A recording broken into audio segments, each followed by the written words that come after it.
Welcome back, everyone. Going to the second part here of Drop Frames. Now with logo. I checked during the break. There was an entire episode where it just didn't have, there was nothing there. And no one noticed. Damn. No one said a singular thing. That's the worst. I like when JP does one of his, what are they called? I don't know. It's just like there's people talking, and I like it. I don't know even how to identify it or describe There's some binary that just scrolls on the screen. I don't understand. I gotta say, man, that also means that like everyone that was watching not only knew what it was, but nobody complained about the lack of logo. There was not a singular person. Your branding has clearly made headway, dude. Like, yes, Good job. It was a weird. yeah, well thing. done, man. Anyways, Good job. let's finish up with games that people have been playing. Ko, I know you started a new game today. Something about vaping. What is this game? Oh, it's called Vape Nation 420, and it's basically it's a game called I was like, Forum. Yeah. Okay, now for the real talk. Okay, there was a game that came out a couple years ago called Legends of Grimrock. And what it was a game that was based on old Might and Magic tile-based games where there were RPGs that you would basically move around on a grid. You could move on the grid or you can turn on your individual thing, and they're like adventure games.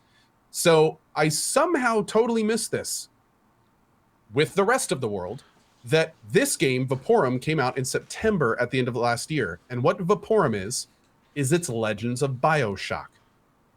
Huh. Oh. Is it made by the same devs? It's the idea of Legends of Grimrock, where they are bringing back the old school RPG elements. However, instead of playing with a classic team of people that you then spec out and use, you're a single character wearing a mechanical suit, and whichever mechanical suit you are dictates your class. It is a full RPG with exploration, grid-based classic combat, full item inventory and stat system with skill points that go into different trees, full mapping system. The story so far has been kind of a combination of BioShock and Dead Space. It's been pretty interesting. We're still trying to figure out what the hell's going on in this place. Lots of puzzles, lots of different ways to play it. Right now I'm playing kind of like a caster, which is somebody who utilizes like gadgets and energies, and I have like lots of AoEs, and I use fire and electricity to attack. Or you could be like a dual wield person. There's also rifles and guns you can use, different ways to do that. And I got to admit, I played it for 4 hours this morning, and it is a blast, man. I can't wait to return to it tomorrow. It has been a lot of fun. There's been some pretty difficult puzzles. There's been a lot of interesting mechanics. Some of the fights I've had to reload like multiple times on, figuring out how to beat them. The story, even though it's relatively generic, it's still told through like voice acted dialogues, and there's lots of written notes, and there's lots of lore in there that kind of explains about what's going on.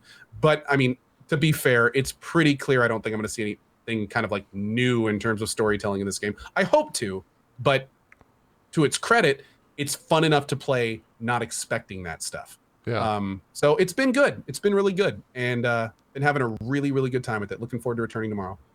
Dude, this looks so awesome. I played Lands of Lore shit as a kid. And just like seeing that map, like I just like I was teleported to age 8. Uh-oh. You're cornered. Hell yeah, man. And the best part is this is one of those games where you're just like walking down a hall and you turn to the right and you're like, hey, that bolt looks out of place. Then you mouse over it and you can click it, and then you click it, and all of a sudden the wall behind you slides up and you go in and it's like, you found a secret. That's like, the best, yeah. Awesome. This is why I That's awesome. But it's been cool. Lots of different enemy types, and enemy types that also involve different ways to deal with them. Like this guy leaps forward and he'll jump back a square, so you can't use stuff that's like right in front of you. Some enemies have range attacks. Some enemies kick you back, then do an attack. Some are big acid attacks. Some are based on elements. Like it's been good. It's been really good. That's so awesome. awesome. It's been fun. It's so far with my 4 hours. I can recommend if you're an old school RPG fan, you'll have a good time in this game. I can safely say that. I might try it out. I had no Looks idea. Great. Yeah, this, like you said, September 28th. I'd literally never even heard of this fucking game, and it looks like you could straight up do old school square jerkin, what they used to call it. If you remember that back in the day, we used to call that square jerkin, where you'd find an enemy and you just like try to get by their attack, just jerk back and forth. It's 20 No, bucks. I just realized 10 years later, that's a pretty dirty thing to call that. Yeah. Yeah, square jerking. Yeah. Language We were kids, changes dude. We were kids. over time. Yeah. Yeah, well, you can do knob tugging. It's what they called it back then. It's 20 bucks right now on Steam if you want to do some knob tugging.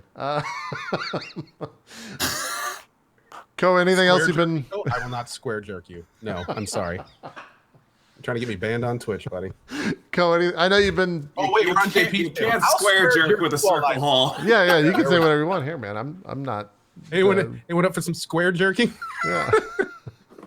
No, Well, not circle actually- jerking. That's just lewd. No. God, get out of his chat, please. Yeah, don't circle jerk.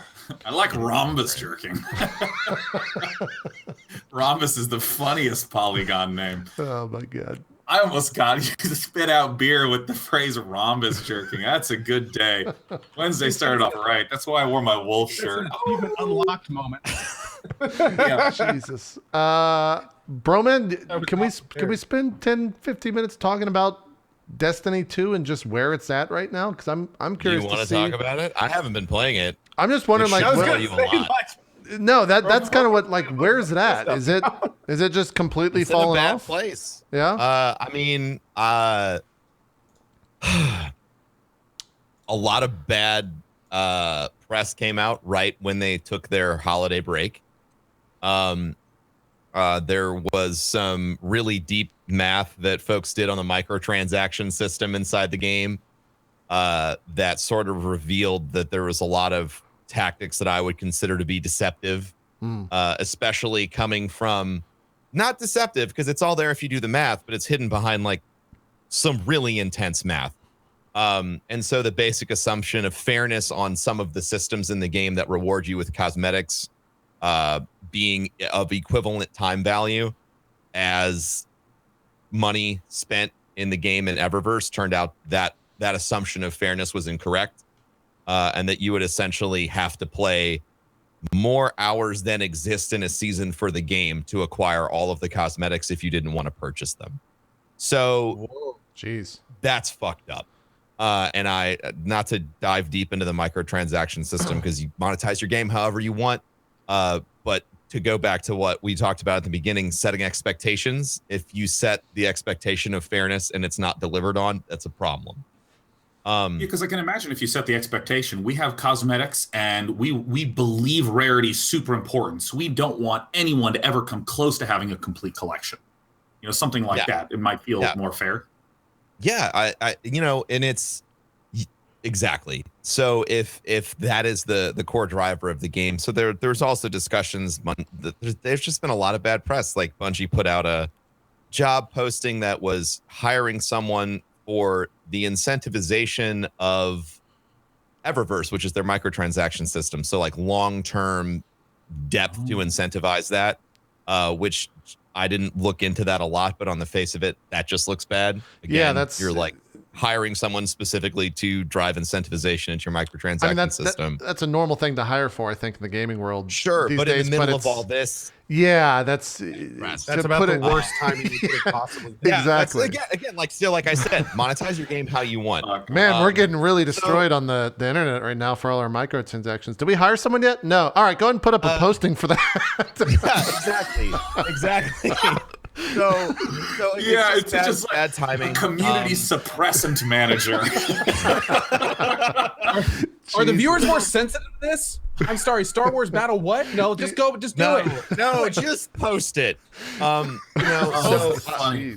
but at the core of all that, outside of microtransactions and all this other stuff, Destiny 2 took a lot of risks with casualizing the game experience. And again, it was a decision that they made, and it could have paid off huge for them. And everyone would be like, wow, this experience is so much better for me as a player, blah, blah, blah. I think it tended too much in the direction. So there's just no carrot on a stick to get you to keep playing. And that sucks. Yeah. I can't, and I played the hell out of Destiny 1. I loved it. I always felt like there was something there for me to do right up until like maybe the last 3 months of the final year where I was like, okay, I kind of feel like I have a sense of completion. So that took me 3,000 hours to get there.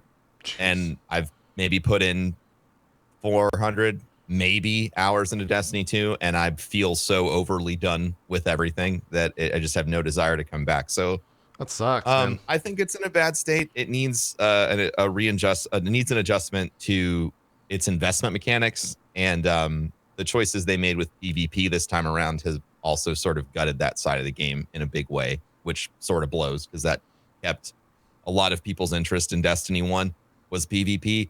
when there was downtime, and now whenever there's not new PvE content, everyone's like, well, I don't want to play PvP because it sucks, so I'll leave. So, Broman, couple of kind of like, and it's hard for me to say all that stuff, but it's the reality. Sure. Well, on that note, a couple of kind of real questions for you. And to be honest, feel free not to answer these or just brush them off. But you are in a very good position to where you in your Destiny adventures, you establish a pretty big community. You're a successful streamer now, to the point where you can basically play what game you want and get a decent viewership, as you have been doing. So 2 questions for you. I've noticed you and Gathalion and actually a few other Destiny streamers have kind of walked away from the game right now. As somebody who I think even on the last show we had you on, like we had talked about that 10-year plan for Destiny and how you were a Destiny streamer. Yeah. Do you still feel the same way that you did a year ago? Like, are you still a Destiny streamer, or are you actually transitioning? I mean, how do you feel about that? I love the game, and if it has systems that pull me back into it, I'll be willing to devote just as much time as I did before. But again, when you put all of your chips on one side of the table, and then that bet starts to bite you in the ass, you can either be pragmatic and romantic about your relationship with the game and say everything's going to be fine, or you can make a smart business move and start to diversify, which is what I think a lot of people are doing. And I think that it's a weird thing to say, because I really had a lot of confidence in Bungie as a developer to continuously deliver on a consistent experience, and the experience between Destiny 1 and Destiny 2 changes so drastically that it almost feels like a different game. Wow. So has this, for instance, hours you guys, in the game that way, but it's there. So it like you guys are tied to the Destiny guys. I mean, Guardian Con, for instance, that is like a massive. Yeah, we're trying to diversify that too. That actually was my question. Like, are you guys basically kind of, has this been kind of like I don't want to say a wake up call, because I think you guys kind of probably saw this coming far off, but has this been kind of a wake up call in terms of like, maybe it's time to kind of just reset? It's a confirmation of doubt, to use like an investing concept, like it's sometimes you have fear, uncertainty, and doubt when you're making an investment. And this is just confirmation that those things were true. Last year, we actually started diversifying Guardian Con. If you remember the charity stream, we had a lot of people on who weren't, like we had Duck Sauce, we had Zico. And I actually remember some flack for that, funny enough, when people weren't streaming. Duck Sauce, Zeke, we had Swift Door on. We raised more money than the year before with the increased diversity. We had the Division, we had that on the main stage last year. The goal with Guardian Con sort of evolved from being a Destiny-centric event. Once we really, at least for me, because that says that, if you don't know, I'm the charity director for the whole event. So basically run it these days. Right? Yeah, $1.3 million is how much. $1.3 million is how much we raised last year.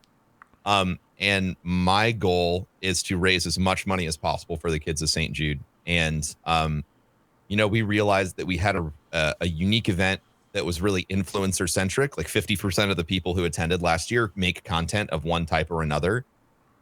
So we wanted to expand to embrace everyone for Guardian Con. So this year we're really, really trying to get a lot of people engaged in the event.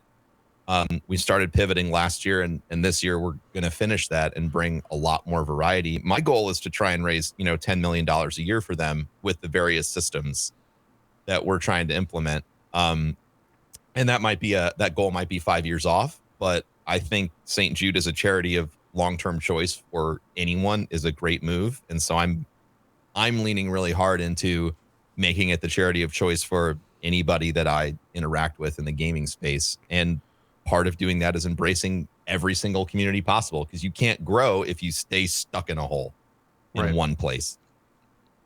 So awesome. This is actually something we've been having internal conversations about for months. Yeah, I can imagine. So I actually appreciate you asking me that, Ko. I really do. Well, dude, For sure. And I have to say, from the outside, you know, I have to be honest with when the Destiny 2 stuff hit, metrically, not nearly as impressive as in the past. Yep, I mean, there were 100%. times when the Taken King had twice the viewership in the first week of Destiny. And I have to say it's been really good not seeing only you, but also Gathalion like clearly be like, okay, we see the problem, we're fixing it, hit the ground running, like everything's good. And unfortunately, it's been interesting because not all casters in your position have done that, and it's becoming palpable, like what the different decisions, what the outcomes are. So you know, it's been good to watch, man, and I'm glad you guys clearly have the right mindset about this. So thank you. It's good. I encourage everyone, if you're a broadcaster, you need to pay attention to your numbers and the choices that you make and how they affect things. Corey, Gathalion, and I have both said one of our biggest regrets wasn't going to like 50-50 variety after the Taken King launched, because that was our point of greatest success. And then we just kept putting the chips back in the same place on the table, and we were ignoring the diminishing return. Yeah. I love talking about the business of streaming, so I can go on about this all day. But yeah, if you're out there and you're a single game streamer and you focus all your content on one thing, you should highly consider devoting 20 to 25% of your content production hours to different things, because you never know when that really small bet on other stuff will save your life as a content creator instead of you getting flushed. I would agree. Well said. Sean, you want to add anything to that before we jump topics? That's correct. Okay. Move on to the next move one. on. That's an excellent point, Sean. Thank you. Yeah, excellent point. Excellent point. Actually, interesting enough, Sean, that kind of a little bit talks about what you were talking about in the break. Yeah, so I want to frame the question to everyone here that I was talking about in break, which is that so the games that I play tend to be very session based, like very short term repeatable, like Dota, Hearthstone, StarCraft. Like these games, you can play for as long or as short an amount of time, and if you step away for a little time and you come back, totally fine. Contrast that with something like I've been wanting to play Breath of the Wild. I've been wanting to play through the Dark Souls games. These are the sort of games that if you play for a bit, take a break, and then come back, you sometimes forget where the hell you were. And that sense of immersion and connection to the world can be lost. Or, specifically when I think about my show schedule, I do adventure games on Monday, Hearthstone and StarCraft on Tuesday, Dota on Wednesday, StarCraft on Thursday, and on Friday, that's the only day that I devote to something outside of those games. And I've just been hungry to play something like longer. And I'm curious what, your experiences have been like finding successful and unsuccessful models for doing that as a stream. So for instance, here's some of the considerations I'm having. How do I'm obviously going to keep playing Dota and StarCraft and Hearthstone and the adventure game on Monday. I'm obviously going to do that. If I wanted to maybe adjust my schedule to allow for more streaming time, have you guys found you start playing games and don't like them as much? And you have to stop, and does that create a big hit for your audience there? Have you started playing games and not liked it and thought, maybe I just need to keep playing this? Have there been times when you've been burnt out? How do you account for that? Because I'm someone who's like a little bit itchy as a person. I like to do a lot of different things. That's why I have many different games that I'm doing. And I would be willing to say here's something that as just a person, I'd be willing to do. I'd be willing to say for the next 3 weeks, I'm only just going to play Dark Souls on stream. That's it. It's the only thing I'm going to do because I just really want to beat the Dark Souls games that I haven't beat before. How big of a danger is that on a business side? What if I got 1 week into that and was like, what, I'm fucking tired of playing Dark Souls, man. I want to go back to doing the stuff I was doing. I'm really interested to hear your thoughts on how to introduce these 30, 40, 50-hour games into your streaming schedule as a business. I did exactly that. I played Dark Souls 1 through, or Demon Souls plus Dark Souls DLC, Dark Souls 2, all that stuff in one go. And then Bloodborne at the very end of it, over a month. And about 2 games in, the idea of oh, fuck, I got to play a lot of Dark Souls still. Yeah, I gotta Jesus. do a lot of frame specific dodging, and I gotta look at animations. Enemies, Jesus. At the same time, it definitely, this was back in I think that was 2016, at the start of 2016. Yeah. And it was definitely good for the channel. But I started to see, as my excitement and my almost the state of being burnt out from Dark Souls started to occur, viewership started to drop. And I don't know if that's because viewers were getting burnt out, or if because I was getting burnt out and like, all right, we're here to play more Dark Souls. Viewers were getting turned off from that. It's a really weird, there's no way to actually know what the reason was. But because of that, if a game lasts longer than 2 weeks and it's a story game or a Dark Souls style game, it's not like a Path of Exile or a Overwatch or anything like that where you can just jump in for 5 minutes and jump out. I just won't commit to that game. It's one of the reasons why like playing Xenoblade was a rare case for me, because I knew getting into that was going to be a 60+ hour game for me. And that's kind of unheard of on my channel, just playing the longer games. And so, yeah, I don't know. I think you can try things on your channel, and as long as it doesn't go too long, it's not that big of a risk, especially for someone that's kind of already established as being a variety streamer. But if someone in like Broman's situation, where, you know, Destiny 2 guy, he's got to kind of wane off that drug, so to speak, very slowly. Not wrong. Or his fucking audience is going to be like, what the, where's the fucking Destiny? Yeah. Like, we watched you for X amount of years, and this isn't Destiny. Actually talked about this.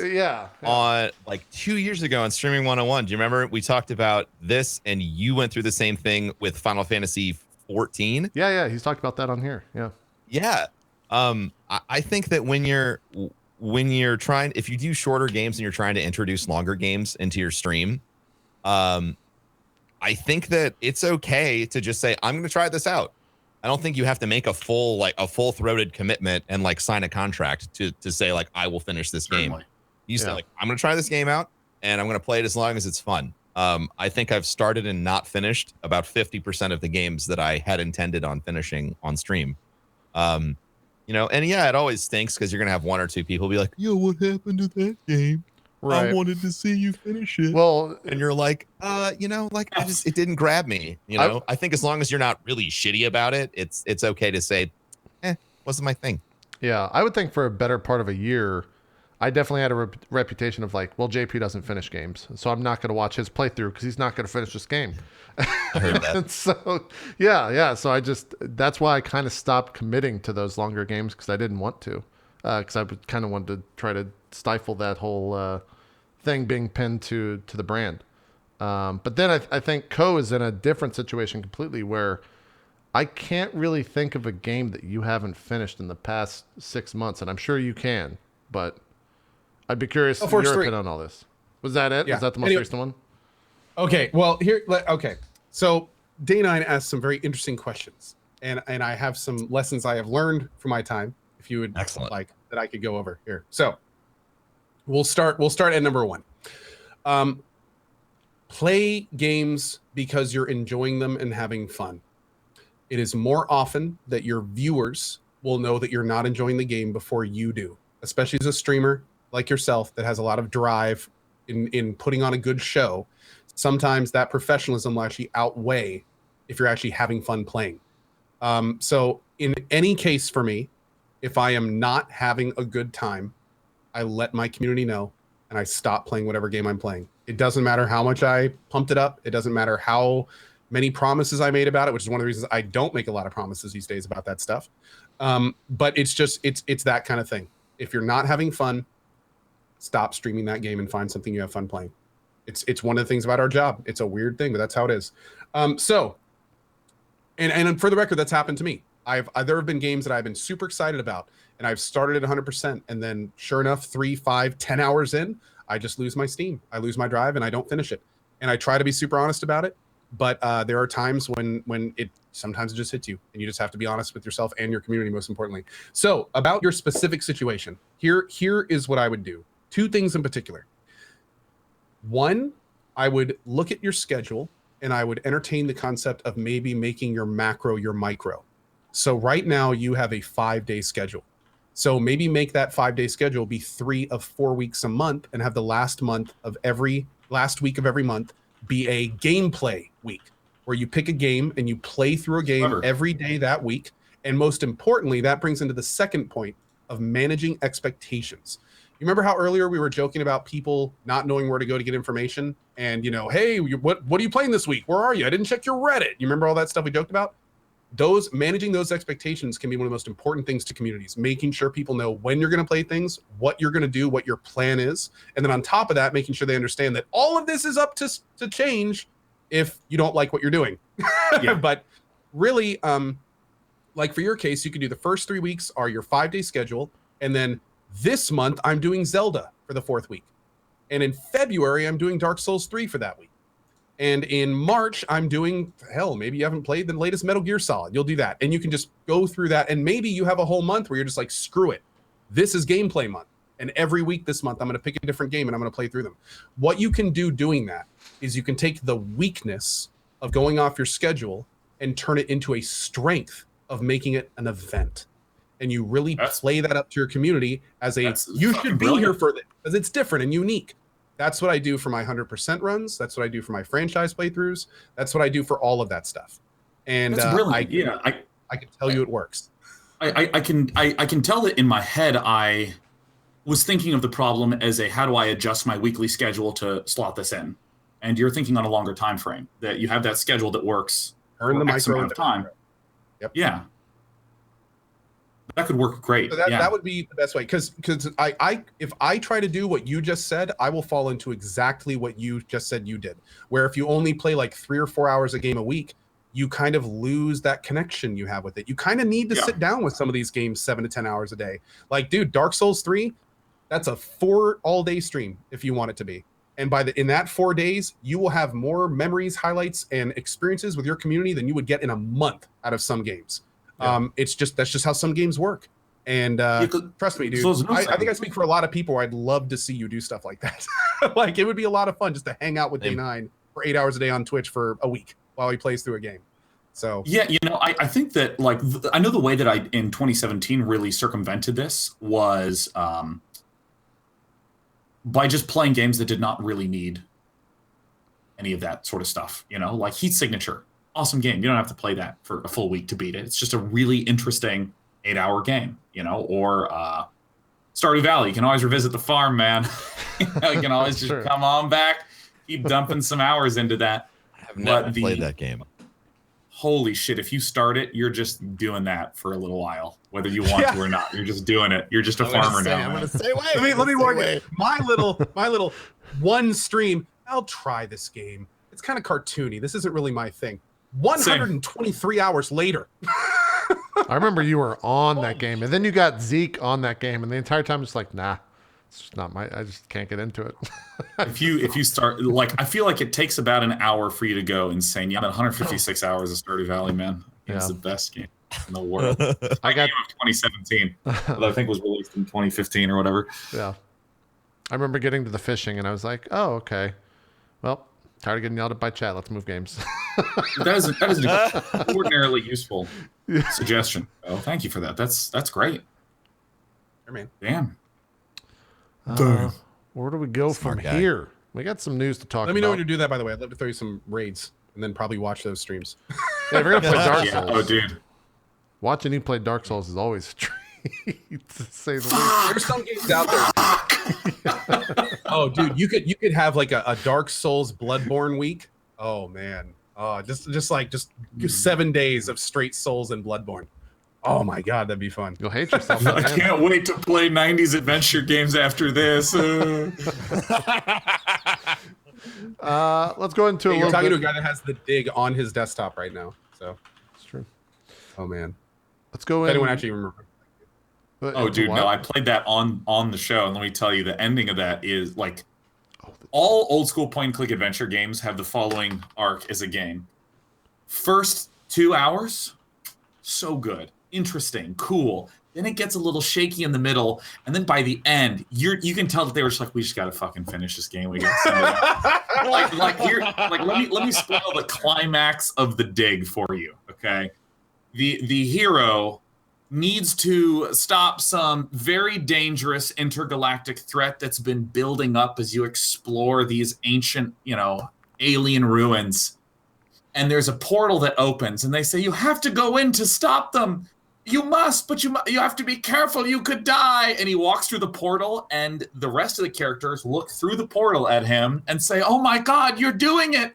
You're doing it. You've done it. You saved everyone. Literally, they just narrate that he succeeded, and the game ends. And we're like, holy shit. It's like they didn't have time for the climax. They had to this is about to be the deciding moment. You did it. You fixed everything. I'm pretty sure they literally ran out of money to make the last scene. Like they paid up to it. That can you imagine? Like in Raiders of the Lost Ark, it shows them running the Lost Ark, and then it cuts to some guy peeking his head around the door. He's opening it. Oh God, he's melting. Oh God, and then it's like over. That's essentially the dig. Andy, you saved everyone. Like fucking credits roll up. Like, oh, damn it. The best. All right, what's next, JP? Sorry, all right, good. No, we're good. Over you, man. Not a problem. Someone's got to fill Zeke's role, so it's good. Speaking of the business streaming, yesterday, Twitch reportedly paid more than $90 million for the exclusive Overwatch League distribution rights to be streamed on Twitch, and I think that's now opening weeks today. Yeah, in 4 hours, I think from now. $90 million for exclusive rights, and we're probably gonna start to see more of this. My contract with Twitch is only $7 million a year. Yeah. So I mean, that's just out of control money. Yeah. Unbelievable. I mean, it like prospectively, they invested approximately 10% of the value Amazon purchased them for into acquiring that, because they were bought for about a little over 900 million, and it was like 9.9. So it's almost 10% of their total value as a company. That's good. From that purchase point invested into Overwatch, which is insane. Interesting way to talk that's about how that. Holy strong shit. they believe in that concept. Yeah. Everything with Overwatch League is really fascinating. It really is, but I want to pull. If they weren't on Twitch, where would they go? YouTube? I assume MLG.TV because you think it would be MLG.TV? I think that it's basically Twitch, Facebook, or MLG.TV. I think those are the only three places where you can even have any amount of streaming capability. Yeah. Or I guess YouTube. Sorry, I forgot about that one. For the record, just to clear this up at chat, no, Twitch does not pay us streamers to stream. We pay them through our subs. Yeah. That's how it works. Yeah. I wish Twitch paid me to stream. Trust me. That's not how this works. And, I just want to say, I think a good starting figure would be $90 million. I really feel like each one of us drives that much value. I don't know why, but something about that number really does just kind of click. Yeah, yeah. I know. I want to say it again. $90 million to have me on there just for one season. Feels good. Feels right. Wait a second. I like wait a that second. Identity is one season? Like they have to pay that again in a year? That's what I was just about to say. I don't know how long that lasts for. If that's indefinitely, if that's till the league. That is definitely the premise you have not to think enough of. money for a permanent acquisition. That is probably one season. Man, yeah. Considering and, also, wasn't the buy-in to start a team like $25 million or something like that? 20 million for a team. Million? 20 million for a slot. Oh, it's not 2 years. 20 so million 45 for a million team slot. Yeah. Wow. So yeah. So 90 million, you're probably dead on that it is. It's it 2 is years. For one season. It's 2 years. So here's what's kind of crazy. Yeah. So 2 years. if anything, we know at this point that Twitch is money oriented. Basically, since Twitch got purchased by Amazon, most of their decisions go into things that make them money. And that's okay. That's not a bad thing. That's totally cool. Amazon bought them clearly to make profit. That's why they bought them. In contrast to something like focusing on user growth, which some companies do instead of focusing on profit. So just to add what you were saying. But here's where it gets a little bit interesting. If Amazon/Twitch is paying $45 million a year for Overwatch rights, that means that somewhere someone thinks that they are going to recoup or get value out of $45 million a year for Overwatch rights. What do you think? What do you think the thought process is there? Like, where is money going to come in from this? I mean, let's say they host every single stream, and every single stream has 100,000 viewers, and then obviously, like, you can't sub that channel. They run ads on it, if even. Do they really make that? Like where is the money going to come from? Well, there could be a couple ways. Keep in mind that this was signed like yesterday. It was the day before the league launched that this gets announced. So there was probably something happening behind the scenes where there was a lot of pulling both ways. Like, well, you got to sign this. Well, you need to give us this. Blah blah blah. Like, oh, chat is saying sponsors. You think so? But $45 million in sponsorships. I think there's 3 plays on the table. If I was signing this deal, 1 is advertising and sponsor revenue. I think that's 1 play. Probably the least. 2, if money. This blows up, the value prop is it would drive new user growth because people who want to watch Overleague can only watch it on Twitch.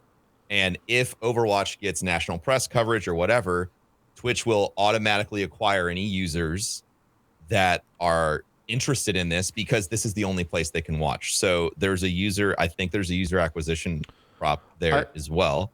And then 3, the other long-term play is if this is the next big thing that blows up, like, and we're not talking like everything is an esport now, right? Like everybody's hiring and trying to get teams for every different game. If Overwatch is the next big thing, the next StarCraft 2 or the next Dota or the next CSGO, Twitch is partnering and locking their growth alongside of that. So those are the 3 ways that I see on the front that they could get value back from that investment. Yeah. But I don't think that on the front of it, they're going to recoup that cost inside of 2 years. I'd also be very surprised if they didn't have some portion, some small percentage of those in-game Overwatch skins going to Twitch in some way. Part of the deal. And I assume that they're probably going to do something with Twitch Prime. They're probably going to tie it in. Hey, if you watch the Overwatch League on Twitch, maybe you'll get 100 team bucks to go buy some team stuff in game.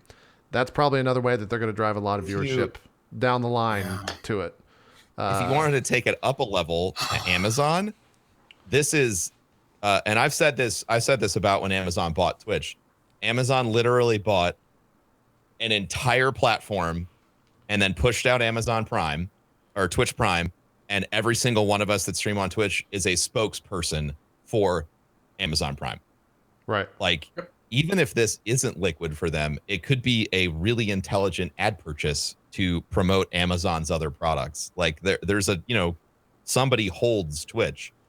So it's there's a lot of levels to it where, Amazon purchased the entire attention network of Twitch and is using it how they see fit. So, if this is something that Amazon sees like, oh, cool, well, we can do this and it's going to drive a shit ton of revenue to these 2 sources. We might lose money with Twitch on this deal, but we're going to gain money in these other sectors.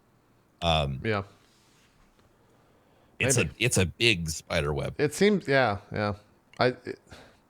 I just worry that it scares me. I worry that it's going to like launch that. today, Yeah. and Tyler 1's going to have triple their viewership.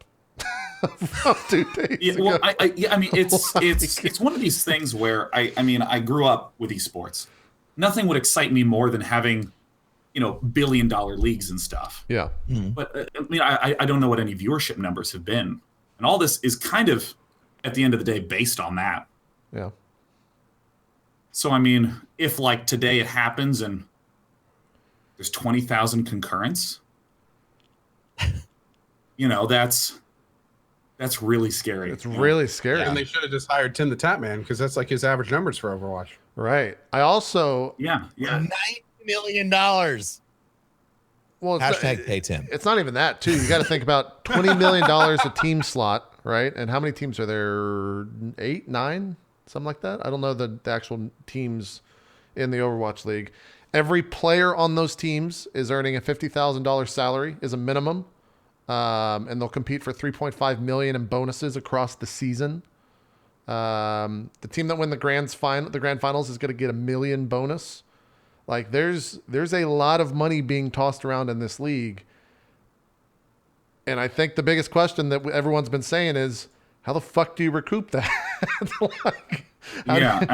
There's this fundamental thing where there's a lot of the business angle plays that you can talk about if this is the next big thing. These numbers grow, and then if these numbers are big, then those numbers can be big, and it justifies this third party to put in big numbers. But I feel like at the end of the day, there's this question I don't hear discussed a lot, which is, does Overwatch have legs as a competitive game?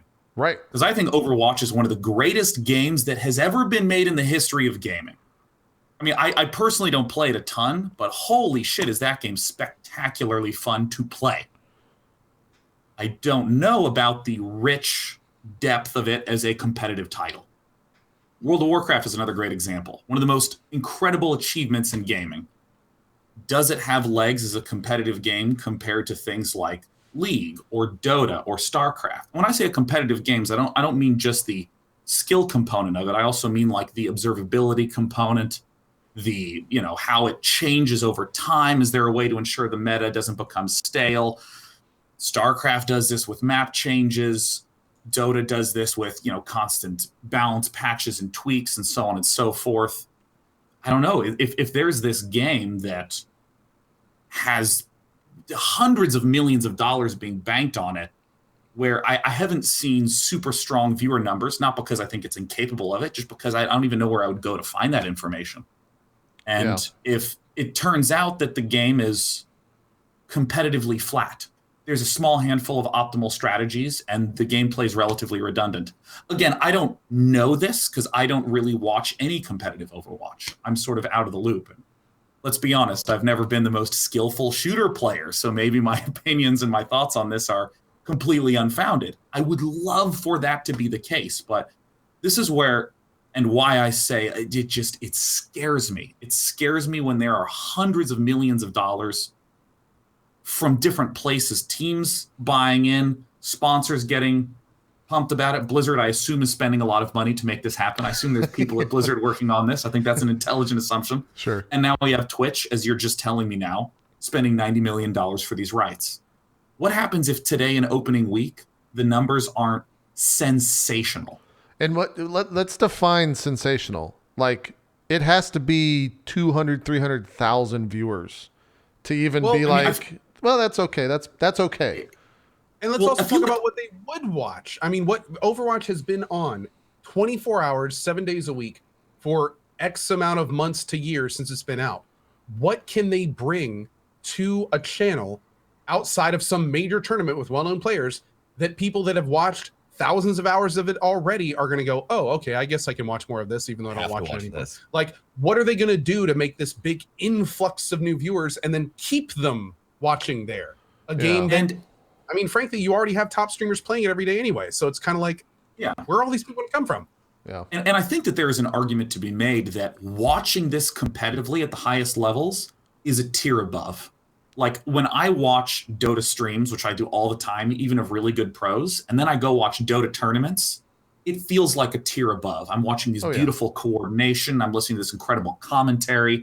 The matches themselves, the story of it is amazing. And I would love for that to be the case. But, you know, as you were saying, JP, what does sensational look like? I feel like if 200,000-300,000 viewers comes out this opening week, great. I feel like no problem, no big deal. It's got to be minimum, but if it's less than that, I think it's like. Well, I feel like you don't even need to have a follow-up question when you see it. You go, did it, cool. Yeah. And if in a month it's still pulling 200-300K, people are like, fuck yeah, this is the next big thing. And I would have to, just purely based on data, agree. What if it's $100,000? Or $100,000, excuse me, 100,000 viewers. I feel like then you start to say things like, well, we're just getting this off the ground. This should theoretically grow. There's all the cases that, you know, of the numbers going to a place where people start to get alarmed. You know, like, what if it starts at 100K and then tomorrow it's 50K and then it's 25K and then it hangs at 25K? Yeah. There's honestly not bad. These are great numbers. There are full esports scenes for games that sustain themselves on those kinds of numbers. But what about all the hundreds of millions of dollars that are getting invested in this? Unprecedented in the history of esports. And by no means would I ever say that this is bad or that there's some people being dumb. I could probably be the dumb person here who just doesn't get this game. I'll just say it scares me. You know, there's I mean, what I was gonna say is, like, architecturally, it's different than, like, other esports scenes grow from the community and then they start getting promoted from the developers, and then it's blossomed into what we have. Right. You know, every esports scene sort of looks like that. People have a desire for competitive play. They have a desire for high level competitive play. Now, since there's a market demand, you meet it. with Overwatch League, it feels a lot like they're answering the need before maybe it's being incredibly called for, and there's a lot of money being thrown at it without proof of concept, which is like, if I was an investor, that would spook the shit out of me. Right. So I mean, props to everybody who's put up $20 million for a team slot, and props to Twitch for making the long bet. I hope it works out, because I hate to see anybody lose their shirt. But it is just so fundamentally different than how each one of us has experienced the growth of any game as an esport, that it is like, it causes a lot of fear. Like, I'm worried about it. I don't want Twitch to take a bath on this, because I know that it trickles down to every other person who relies on Twitch for income. You know, if Twitch loses $90 million, that is not an insignificant amount of money to running the rest of the company. There's you know what, Broman, that brings up a really interesting point. And honestly, what you just said is an entire drop frame show in itself. And that is the schism between personal casters making Twitch sub money and bringing in money to Twitch while attracting viewers, and then the other side of Twitch, which is the pre-produced shows, outside deals, bringing in viewers that don't come to watch the content creators. Like, that's an entire other section. And I have to say that it's telling when you see millions and millions and millions of dollars go into systems that have nothing to do with content creation, but everything to do with the platform. And then we're sitting here going, I hope it succeeds, because if it doesn't, here we are, I guess. And obviously we're not the first choice anyway, so it's like, but yeah, that's a whole different can of worms to talk about. Deep. It's also interesting to think about how, like, for the longest time, internet video, you've been getting the short end of the stick. You know, you get like 8 million views for a video, you can make a few $1,000s on it, right? Like, which is very different from if you get just a small 6-figure concurrent viewership on a TV show immediately gets millions and millions and millions of dollars around just that one individual show that's running for just 30 minutes, something like that. So there's this real disparity between other forms of media and internet video. And this could be just the catching up, that this is actually the amount of money that these types of highly produced shows deserve in the first place, which I think is probably the most fundamental way in which I would not have any personal understanding at all. Because I've been someone who, with the exception of last year, every single year I've been doing this, it's just been fucking hard. Last year, things finally started to get a little less hard. But I mean, the internet video business is hard and stressful, and your business model changes all the time. And I always love to tell the story of how I, put all my videos on a video platform called blip.tv that doesn't exist anymore, man. It's gone. It's fucking gone. Yeah. Like, we had a bunch of State of the Game episodes on there too. They're all gone. Yeah. They just don't exist. It's poof. Yeah. And so, perhaps this could just be, it might literally not get the amazing numbers that someone who's just barely scraping pennies for some shows has been expecting. Like, maybe they don't need 500,000. Maybe they just need 10,000 concurrent viewers, and that's enough for this type of pre-produced content. I don't know. I mean, by the way, just want to point out for chat real quick. I think I speak for a couple of us. Are y'all's videos pausing for long seconds every so often?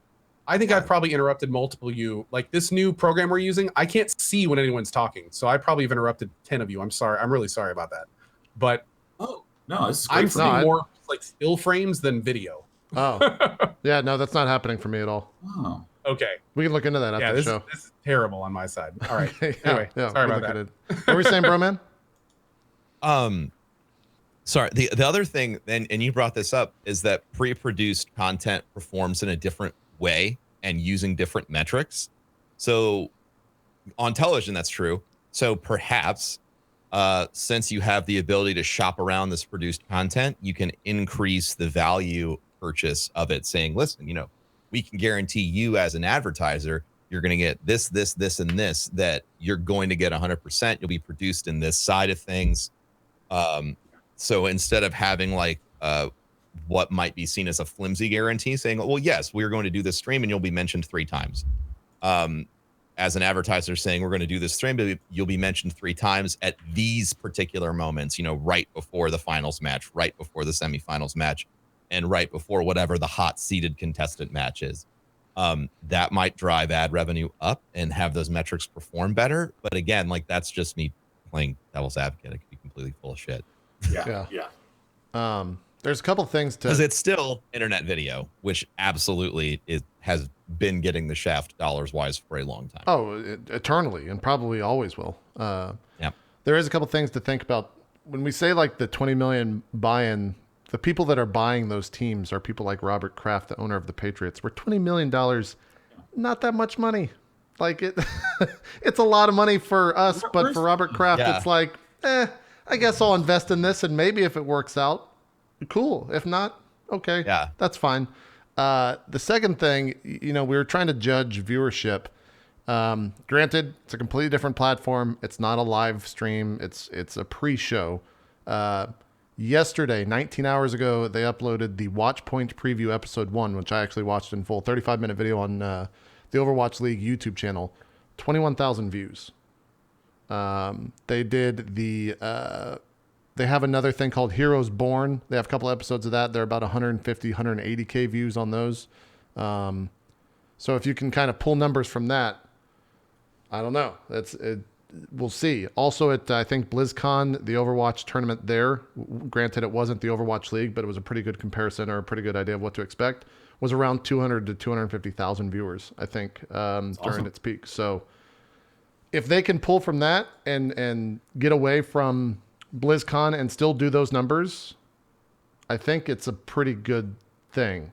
But oh god, so it would be an amazing thing. Like I mean, I say I'm nervous, but like in my heart, I want this to be spectacular. I want it to be like 500,000 views. Like I want it to be massive. I want very badly for that to be the case because I literally just got done talking about how hard internet video is and how people delegitimize what is perhaps one of the best modern ways to communicate with audiences, consumers, players, whoever it, like however you want to name viewers of the shows. Like internet video is amazing. And this would be a big step forward for the entire internet video industry, for the entire esports industry, for the entire gaming industry. It would be a huge coup. I worry about the reverse effect, or it would be a gut punch to those three. Something that may be good to kind of keep it in perspective, especially in terms of like the paid content creator stuff, and is maybe moving forward, we should use like a standardized measurement. So 400K viewers is one Tyler 1. And we can say, oh, did your paid promotion get half a Tyler 1? And they can be like, no, unfortunately, we got about, a quarter of a Tyler 1. You got a faker. You got a half faker. Oh. You know how Bitcoin shows 8 decimal places? I need 8 decimal places on Tyler 1s to talk about my viewership on the shows, man. Oh my god. I'm mostly walking where we get 0.0000. Well, hey man, I mean that's up from 2 weeks ago when it was 0.00002, right? So technically it's great, right? Yeah. However, I value my 0.00001 Tyler 1 views at about $90 million a season. I can just say that again. Man. Oh man. We could just call it the Tyler coin, the T1 coin. Let's make an initial coin offering. Yeah. Start mining, boys. Start mining. There we go. High coin 1. Oh my god. High coin 1. That's pretty good. Yes. So yeah, that starts. Remember, kids, it's the future. Right. That starts today at 4 p.m. Pacific, 7 Eastern, with the San Francisco Shock versus the Los Angeles Valiant. I'm gonna be really curious to see who else streams in the Overwatch directory at that time. Like, also, it's going to be really interesting to see how their streams are affected. Right. So let's say, like, for instance, let's go back to Tim the Tatman. Hilarious streamer, really personal dude, pretty much starts with Overwatch. He's going to get top slot anywhere between 15 and 20K. What's going to happen when we see this new system always in that top slot, and all of a sudden, like, we're seeing that the streams that normally have that much start getting, third, half the number of viewers they do, which sometimes that may not happen with Tim, of course, but that sometimes happens when top games get taken, where it's like that promotional paid stream all of a sudden starts taking all the viewers that the normal creators would get. So it'll be interesting to see how the rest of the directory is affected by this now 90 million infusion into promoted content of that directory. And the other, it's gonna be a very interesting test. Other scary thing is there's GDQ going on this week. That's a large portion of fucking Twitch viewers. So much so that I think every streamer takes that into account when they're like, how am I doing right now with live? Oh, okay, I've got that many viewers. Well, okay. As a former speedrunner, I know that I will never have lower viewership my entire year than the weeks of AGDQ and SGDQ. Because my core, half of them will always watch that over me. Well, I think that and they should. They fucking should. Even speaking outside of speedrunner streams, like any stream on Twitch, I think is going to get lower viewership during GDQ week. It's just what we've all kind of expected. It's not like, fuck, that charity's still my viewers again. It's like, oh yeah, okay, cool. The charity's doing its thing. Well, people like to watch higher quality content. Few things are higher quality content in the history of Twitch. Yeah. Games done quick. Right. Distant, awesome. And well, go ahead. I keep it on when I'm streaming. Honestly, I'm like doing my own playing down, and I'm like, oh fuck, Battletech is a hard game, and I'm like doing one of these things. Like, it is interesting though, because we live in a time and age where it is accepted that, hey, there's going to be AGDQ for a week or two, and the content creators will get less numbers, but then it'll be done and we'll be fine. And it's going to be interesting in 5, 10, 15 years when there's always going to be an AGDQ on Twitch. It's just like every week there's going to be some other big event. Yeah. And then all of a sudden it's going to be like, oh, so viewership is just down? Always. Across the board. Okay. It changes the dynamics of everything. I mean, when we plan the charity stream for Guardian Con, I pay really close attention to when the GDQ events are happening, because the last thing I want to do is tap somebody's wallet for charity 2 times in a pay period. Like, I understand most people get paid 2 weeks. My ass is going to be like, hope you enjoyed AGDQ. Guess what? We're starting. And, it has negative impact on the bottom line of the charity. It could, because of hype moments, it can encourage people to donate money that they actually shouldn't, that they should keep so they can pay their bills. I too am curious about what's going to happen when every single week there's another like must watch thing on Twitch. Yeah. And the other question is, does Twitch have a user base large enough to sustain something like that, where it can sustain 52 weeks of 200,000 plus viewer events without user acquisition, which is something that maybe isn't being invested in very heavily right now. Well, and also just to go to the point you're talking about, Roman, it's not always charity stuff. Like, for instance, the week that Bob Ross came out, that was insane. If you looked at the metrics across Twitch, the month that Bob Ross came out, and all those promoted content, like when Twitch got paid, who knows how much to run the Power Rangers stuff before the movie, that kind of stuff. I wouldn't be surprised if Amazon is looking at those kind of things and be like, this is what we need Twitch to be. Well, we need Twitch to be pre-recorded content. We have full control over. That we get money for running instead of having to pay to run. I think that's exactly what they're doing. That's why the NFL is on Twitch. That's why that's why the NBA Amateur League or whatever it's called is on Twitch, because they're trying to drive that type of stuff to the platform, as Amazon is. When I say they, I think you're just gonna see more of that. I wonder if Amazon has like content creators in their long-term plan. Real talk. I really do. They should. I feel like we're risky. That's the problem. We are a liability. Yeah. Content creators are a liability, because at any point, completely outside of Amazon's control, we can say or do something to get everything we're doing banned. And think about it. That is a non-existent feature with pre-controlled content. You're never going to get that with the NFL or anything like that if you're not running it live. So it's an interesting thing to think about now, to wonder if like 10 years from now, if there's even going to be content creators on We're going to have to start unionizing and shit. Well, They wouldn't care at this point. They're paying $90 million for 2 years of Overwatch. Yeah. Well, I feel optimistic about that. I think that when it comes to the idea of liability, I think that only for certain business models, like for instance, with subscriptions, let's say the only way that you could make money as streaming on Twitch was through subscriptions, and a small cut went to Amazon. Yeah, there can be controversial people on the platform, but everyone knows that it's still viewer supported. Whereas if it's something like Amazon was arranging only sponsorship dollars, then the sponsors have to worry about brand association with, someone like me who sometimes just says naughty words. But I think that the big thing that I would really expect Amazon to do at some point is to have some platform for selling games where whenever one of us broadcasters plays a game, it's connected to that platform and viewers can buy that game at a discount and some of the money goes to the streamer. That's like the thing that I feel like was one of the very first things I thought when Amazon acquired Twitch. I was like, oh, there's that weekend. Yeah. They have that feature right now. I don't know if it's discounted, but It's select depending games, on the developer that you can buy a game that's being played if the developer supports it on Twitch. Which is interesting. Then you get into the case of, well, does the developer want to take the cut for potential exposure on the platform, or do they just want to sell it themselves, or go with Steam rates? Yeah, and that also brings up all of its own issues, which unfortunately, like, it sounds great on paper, like, but the Darkest Dungeon stuff was a great example of how a few small things can lead the entire thing to fall apart. Yeah. To expand on that a little bit, Darkest Dungeon was on sale, I think, on Steam when it was on not sale on Twitch when broadcasters were streaming the new expansion.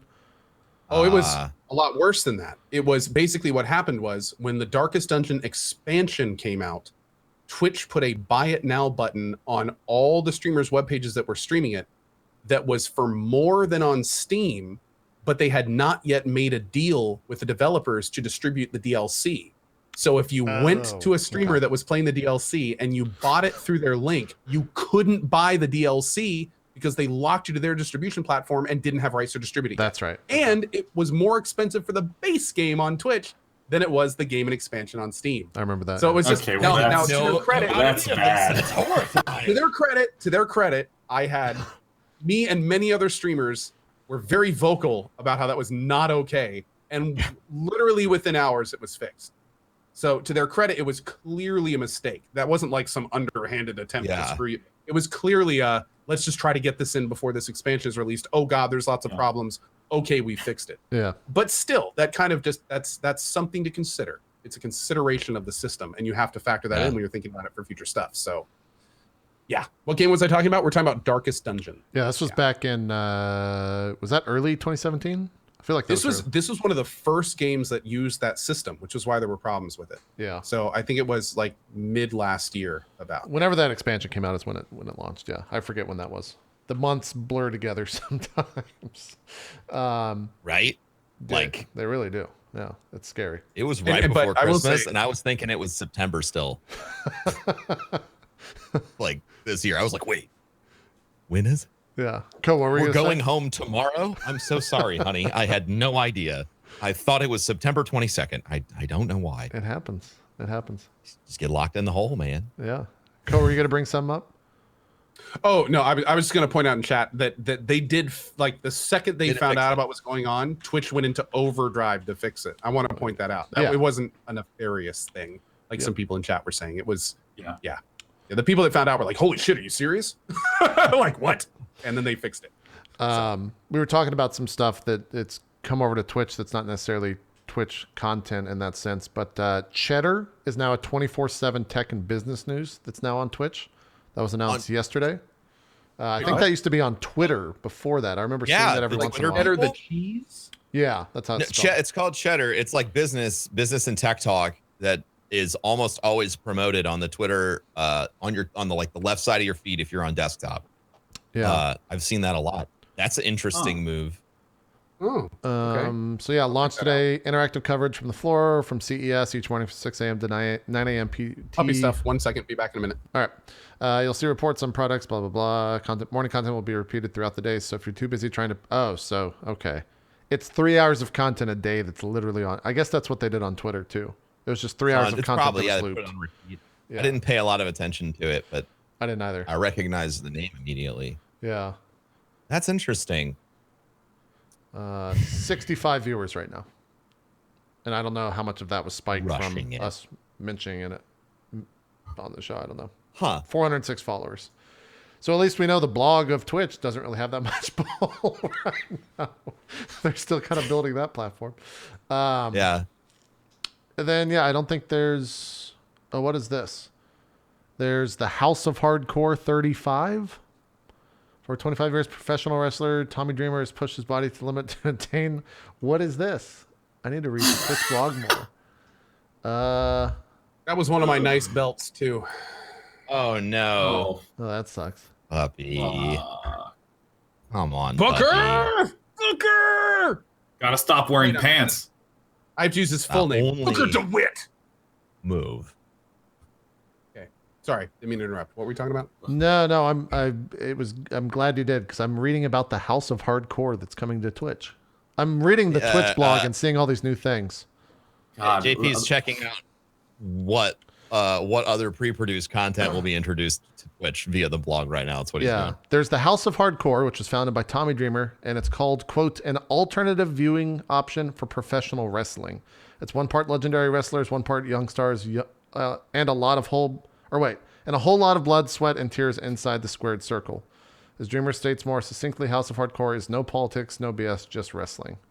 And that's coming to Twitch. So we'll no have- politics, no BS, just wrestling. Those are the two things I was worried about. Is this political? Is this bullshit? Yeah. Oh, it's not either of those, but it is wrestling. Okay, that is it narrows it normally down.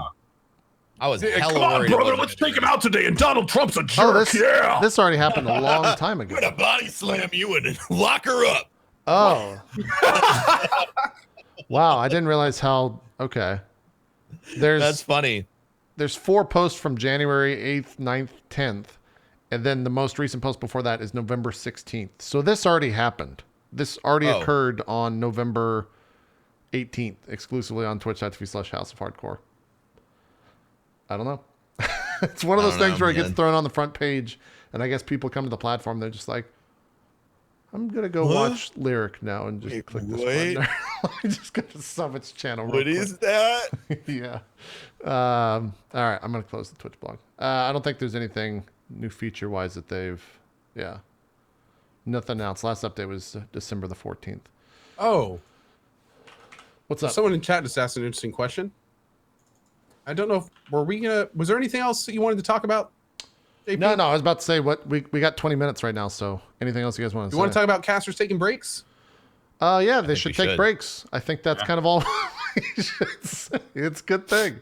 Now, I think my personal take on that is I'm glad, specifically, I think the whole thing with Lyric yesterday where he made a tweet and said he's taking a break. Do you want to start this real quick for those that don't know? Do you want to explain a little about what happened? Yeah. This is news to me. I think it started on, my understanding is it started on Monday, where Lyric was streaming some Fortnite and decided just to end the stream at like 3 o'clock, a couple hours before he was, before he usually ends. Yesterday, he started streaming for about an hour and just stopped the stream and tweeted that he was going to take a break. And it was kind of a 99% like, hey, good on you for finally taking a break after, 5 years of streaming X amount of days, blah, blah, blah. Then the 1% of the internet was just kind of like, what are you fucking doing? I pay you for a sub, blah, blah, blah. And that's kind of where we're at now. But I think to kind of put a cap on that, at least for my thoughts, I'm glad that someone of Lyric's size was out there saying that we as content creators need to take a break because it's fucking straining and it's a job just like everyone else's job. But at the same time, I hope he figures out whatever he needs to figure out and come back to streaming because a Twitch without Lyric in it is a weird thing. Twitch. Yeah, for Twitch and I think for streamers. Like it's the equivalent of like, hey, if granted he's had a lot of controversy around him, it's the equivalent of if PewDiePie was like, hey, I'm quitting YouTube. I'm done with this. I'll see. I'm gonna go. It would be jarring. Yeah, I'm gonna go no climb matter what. mountains and never do content again. Like content creators kind of have to have the people at the top, because if you don't, then it's a weird. When those people just decide to disappear, something's wrong, right? Like something has to be fucked up with whatever it is, the platform or the job or whatever. I really loved.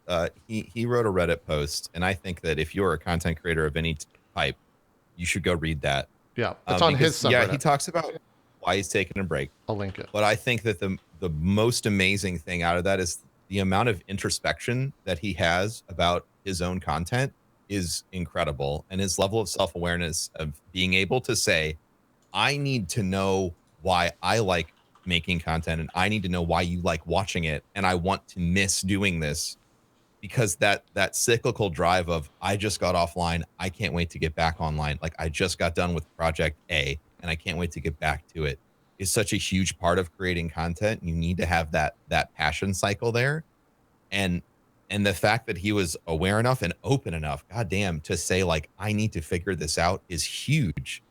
I think that that's something that on Twitch and in the content creation industry in general, people don't talk about. That there are times when you feel caged in by what you're doing. And if you don't break that mold, and if you can't garner the awareness necessary to say, I have to fix this, it could put you out of the game permanently. So I think it's incredible. I encourage everyone to go read everything that he has to say. And I'm incredibly, proud of everything he's done. I think it's amazing. Yeah. I think it's also highlights the importance of having a life outside of Twitch, because not very many streamers do have lives out.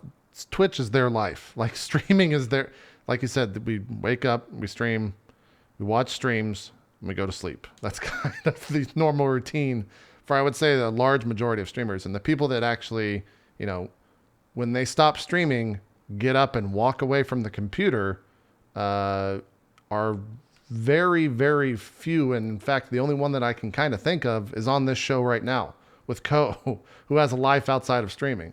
And when he wraps up with the stream, he's done. He goes and spends time with his family and does those things.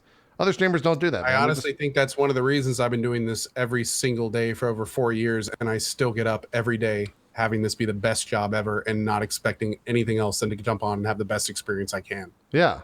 So, without a doubt, I think it has a lot to do with it. Not only purely because of sanity. Like, it's a literal grind to do what Lyric did. And not, I don't know much about Lyric's personal life, but I would assume it was just like everyone else's, where he wakes up, streams, watches streams, goes to sleep.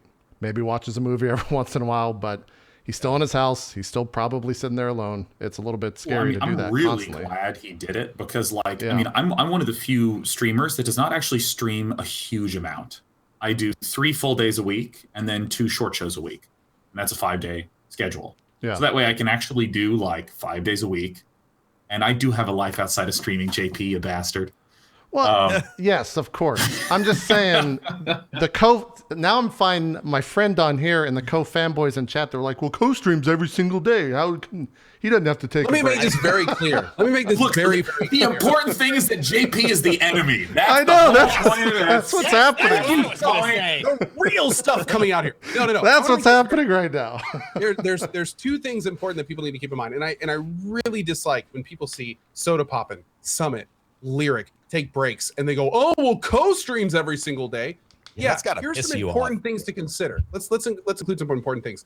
I have a fleet of moderators that keep my chat pristine.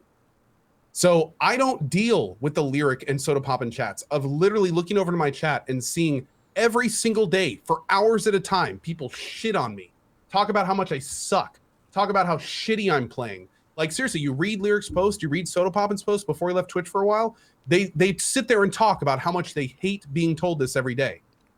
Any person does. Right. You have any idea what that does to a human every single day, days at a time, months, years at a time. Lyric sits there and plays games all the time. But do you have any idea what it's like dealing with that much negativity from all over the world, from all those different people every single day? That is a completely different thing. When you think of it that way, you're like, wait a second, maybe money isn't a big deal if that's the life I live. Exactly. That's Right. why he's taking a break. Yeah. So that's the one thing. And also, you have another thing to keep in mind. I've been with my wife for 15 years. I have a son. I have a life. A dog outside that of eats screen. bells. Now, hold on. Just a Let me get to my delicious point here. belt. Let me get to my point. When you're streaming, it takes your entire life. Your entire life is taken.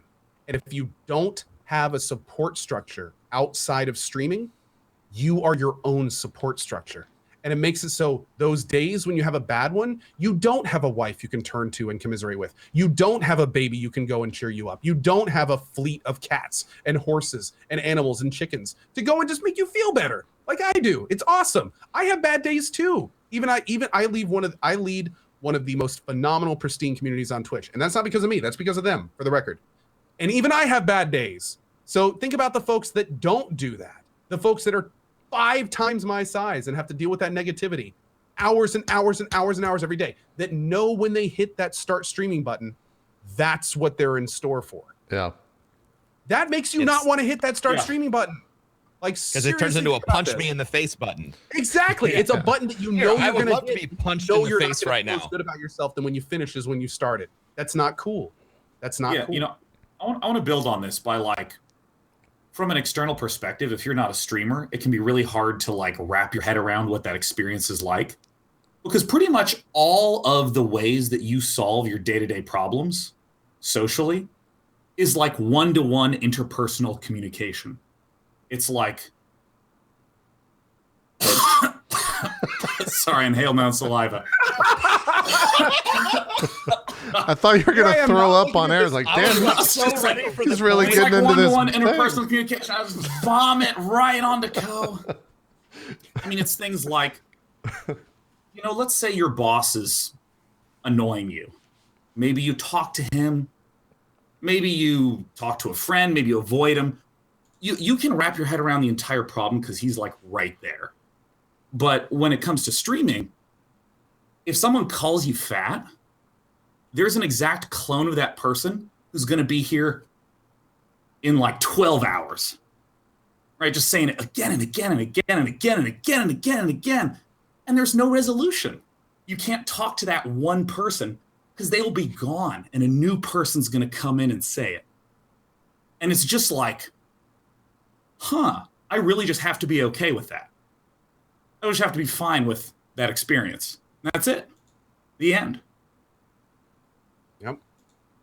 So of course, when he's like, yeah, I'm going to take a break because it's stressing me out, I'm like, oh yeah, that makes absolute 1000% sense. And again, as someone who streams like 30 hours a week, not, you know, the 50, 60 that some people feel pressured into, it's like, okay, cool. I'm not crazy. It's not just me. Everyone kind of has this experience. And, you know, the funny thing is, like, you know, I have an audience of like a few million. And so if a fraction of a percent, if just like 500 out of 5 million decide that they kind of want to be shitty and needle me about something, you know, like for like 2 years ago was my weight. And I lost weight. But still, like 2 years ago, it was like the weight thing. If just 500 people are doing that, that's once every 18 hours being told that. So like, get out your phone, set an alarm, tell yourself, okay, every 18 hours is going to go off. This is someone calling me fat. And remember, it doesn't matter what I say to that one person. It doesn't matter how I try to resolve that issue. They're gone. A completely new person who is not even a participant in that resolution is going to be coming back. Now, that's 500 out of 5 million. That's a tiny amount. That's less people than I went to high school with. And I actually had to do this math just to help make myself sane, because I was rationalize, like, it's actually not that many people. But imagine for a moment, I don't know, you say a joke that you thought would come across funny, but actually just came across offensive. And suppose 5,000 people got upset with you. Take 365 divided by 5,000, which I'm going to do right now.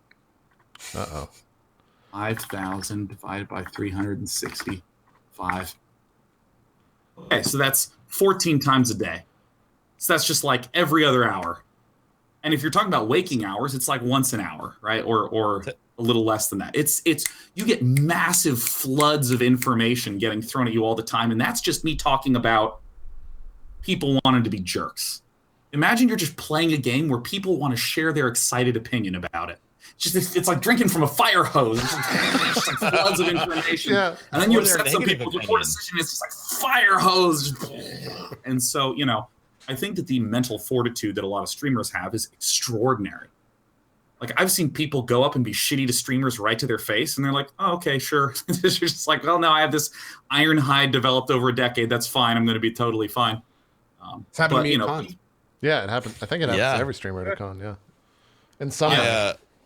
To point out how nice you're being with those numbers, by the way, the statistically accepted like community management percent of people that will always hate whatever you do is 5% of the population. Yeah. So like when you're like 5 million and then you were like, but if 500, I was like, that's not statistically sound. And you know what though? There's that's a really important thing to add to this that really just accentuates Day 9's point.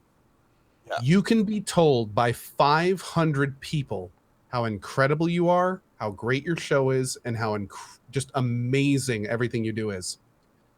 After those 500 people say that, one person will say, this dude's fake and it's obvious. Yeah. When we go to bed at night, guess who we're going to remember? Yeah. Guess who we're going to remember as we lay our head in our pillow? God damn it, I'm a fake. Yeah. Yeah. I That's laugh just how it works. because That's it's how true. people work. That's how people work. It comes to the point where, like, don't get me wrong. Streamers really appreciate if you enjoy and genuinely tell them that. We really enjoy that. But it's a human instinct to look at criticism and go, okay, I need to focus on that more. Analyzing correct. Like that's when a lot of people go into that overdrive mode when it's like, okay, this person clearly had an issue with me. What is there anything I can do to help this or fix this situation? And that becomes the overriding thought, not the 10 people before him that said how great your show was, but that one person that said like, hey, you have some issues that you need to deal with. It's kind of like, oh, okay. Like you got my attention. What are we doing? And it sucks. That's human nature. That's how we work. Yep. So keep that in mind next time you want to say something shitty to a streamer. Like I know the trolls are just like, yes, exactly. Yes. But the decent people out there are probably stats are like, excellent. okay, maybe I won't do that. Yeah. Yeah.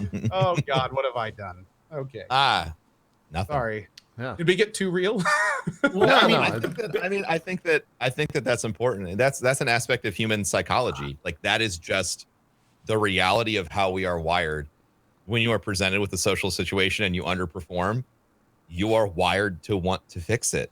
And one of the best things that you can do as a content creator, and it takes a lot of effort, is to start learning how to ignore that stuff. And see, that's the thing, is that on my best day, not necessarily on my best day, that shit is like, it's like watching, the rain outside.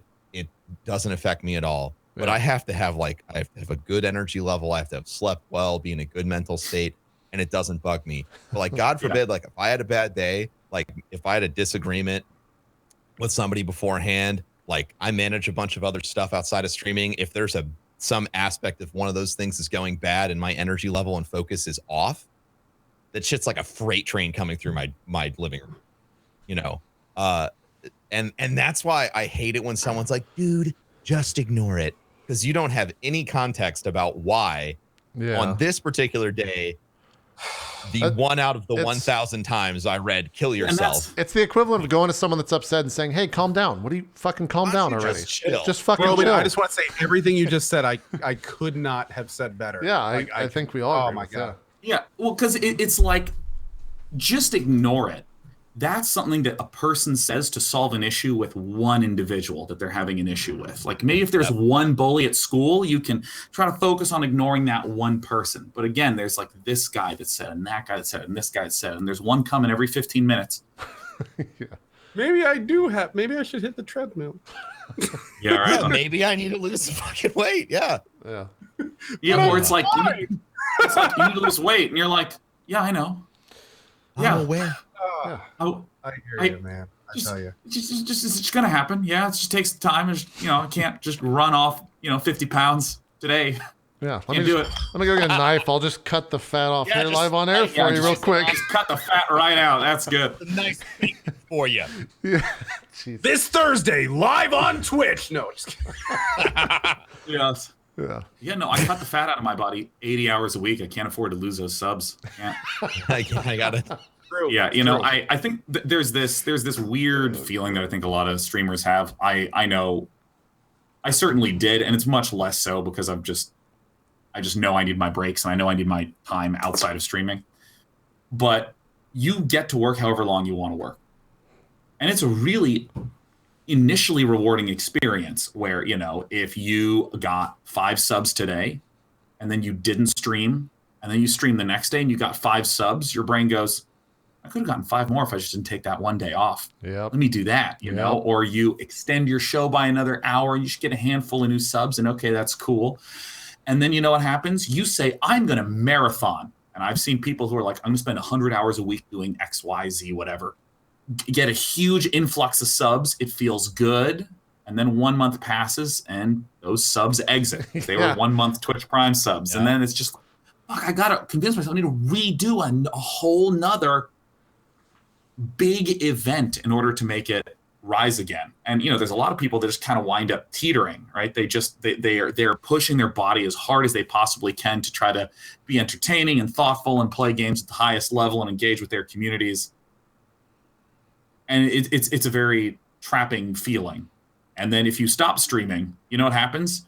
You have a quiet day and your numbers go down and you're feeling rested halfway through that quiet day. And you're like, maybe I just could have been streaming again. Like I know tens and hundreds of people that get into these technically incorrect mental loops, but it's very hard because all the reinforcement comes from viewers being so happy you're back.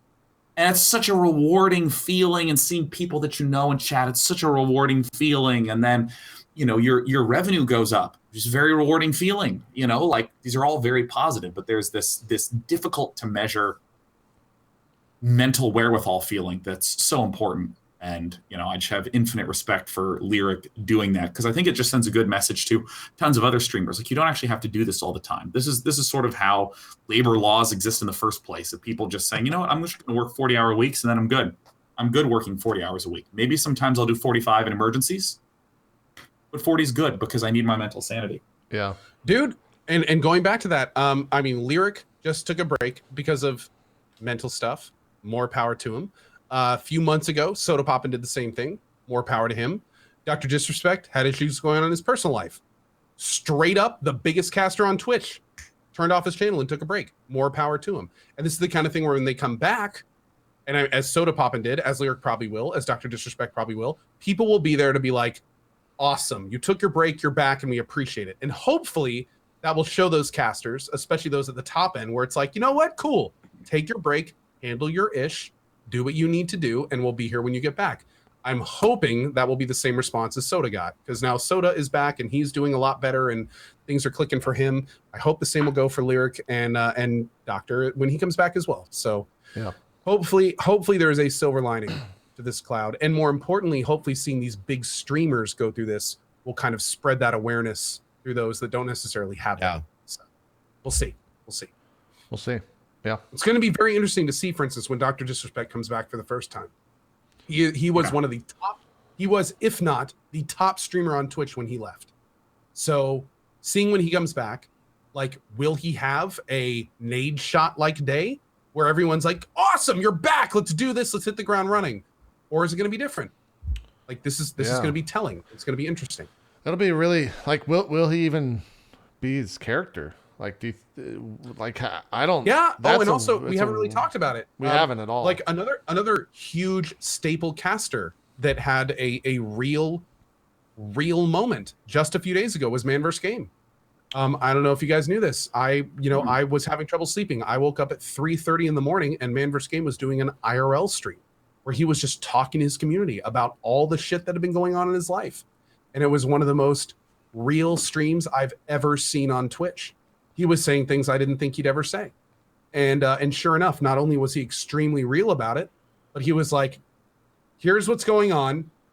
Here's how I am. Here's what I want to do. And here's how I'm going to pull myself out of it. And then the next streams he's been doing have been very high viewership for him. He's been playing a game that's not popular and getting great numbers. And from the brief amount of time I've had to drop in, he's seemed great. Yeah. So I didn't hopefully know that that's another conversation.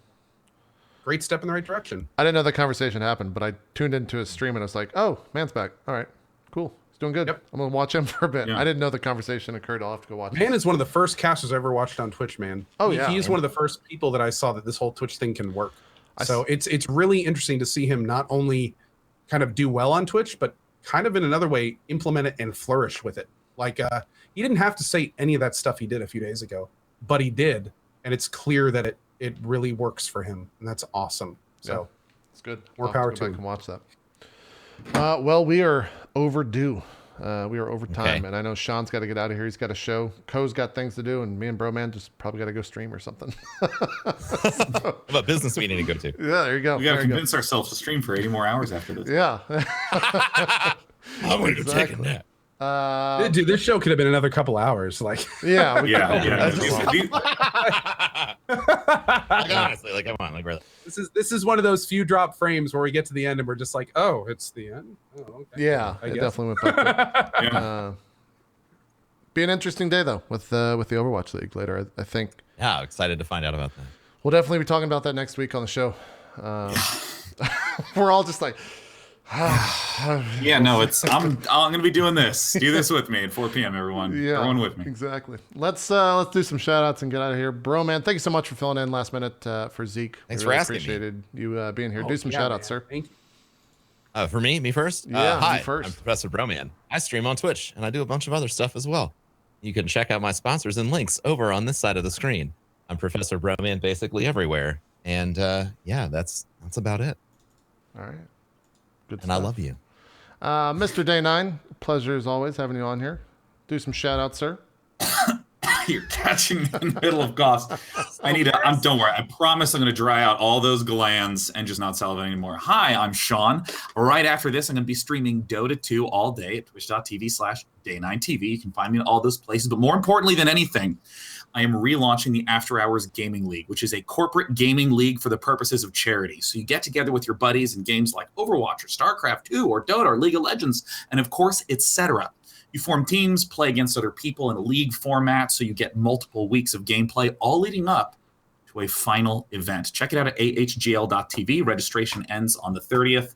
And I ran it from 2011 to 2015, took a little break, and now it's being relaunched. So I would love for you to participate. ahgl.tv. Play video games with your coworkers for charity, God damn it.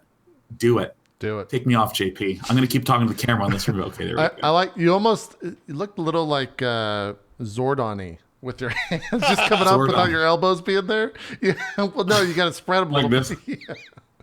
Like, Oh yeah, like this. Like Yeah. you have to just do the thing at the end of every episode where you merge together. it was good. Go do some shout outs, sir. Oh, wow. Where do I even begin? Hi, everyone. My name is Ko. I stream every single day at 8 a.m. We've got Vaporum tomorrow, more of that crazy old school game. Xenoblade Chronicles 2 wrapping up. My very first look at Persona coming soon. Subnautica and Monster Hunter right around the corner. We got a lot going on, so hope to see you there on the channel. As always, a big thank you to JP. Always a highlight of my week to be on this show. Broman, a very worthy and excellent addition. Thank you for taking Zeke's place. And Day 9, just I don't even need to say it. Always a pleasure. Thank you guys for being here today. Also in chat, this has been a very interesting episode this week. Lots of real talk. Lots of just laying it all out there kind of stuff. And I appreciate you guys being here for it. Anyway, starting tomorrow at 8 a.m. like I do every single day. Hope to see you there. And if I don't see you on my channel, hope to see you here next week for more Drop Frames with Zeke and whoever we have. Yeah. Yeah. We've got what's next week? Well, whatever. We'll have some guests. I'm not going to say who We'll they are. figure it but out. Yeah. And hey, maybe it's just us three, and that's fine too. No, there's some stuff planned, but yeah, we'll talk about that next week. Anyways, that's it for Drop Frames. You can catch the VOD over at youtube.com/itmeJP. Go check out all these guys' channels. If you want their Twitter or anything like that, you can find it on the break screen after the show. And we'll be back next week, like Ko said. Thanks, Sean. Thanks, Broman. See you later, Bye-bye. Ko. Bye-bye.